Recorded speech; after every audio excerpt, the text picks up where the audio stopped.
1911 জবানার মাঝে জেসুলাম মাঝে ওটুমান এম্পায়ার ইয়ানি উসমানিয়া খিলাফত ইবা কমজোর গিয়ে এই সুলাম মাঝে ইটালিয়ে লিপিয়া হদে দেশে আনরে কিন্তু মুসলমানের আতত্তু লড়াই গড়িয়ে লই ফেলাই ইটালিয়ে ইয়ানতু লিপিয়া দে ইটালির ভিতরে জবরদস্ত লড়াই কল চলিল নিজের দেশের আজাদ গরিবল্লা বলি ওরে মগর লিপিয়ার যেগুয়া রাজা আসছিল উমর মুক্তার ইবা বিশুগুয়া হিম্মত দারালা লিডার আসছিল ইবা এই আসানোর সাথে হঠাৎ ইয়ানোর এসে গড়ি নল ইবা হদ দেখি আর দেশ যদি ইটালিয়ে লই ফেলে দইলে আর লড়াই গড়ানোর পরে ইতারার মুন্টু স্যালেন্টা ননার পরে লড়াই গড়ি যেতদিন পর্যন্ত আর দেশ আর লই না পারি এতদিন পর্যন্ত আর লড়াই গড়ার থাকুমাই হইরে উমর মুক্তারে ইটালিয়ানক লইরে লড়াই গড়া থাকছিল জানুয়ারি লায়ন অফ দ্য ডিজেট বলিওরে হইতো ইয়ানি বালু জাগার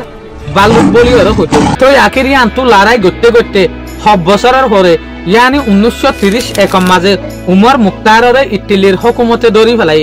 দড়ি ফেলানোর পরে উমর মুক্তারে ইটালির হুকুমতে ফাঁসি দি ফেলাই।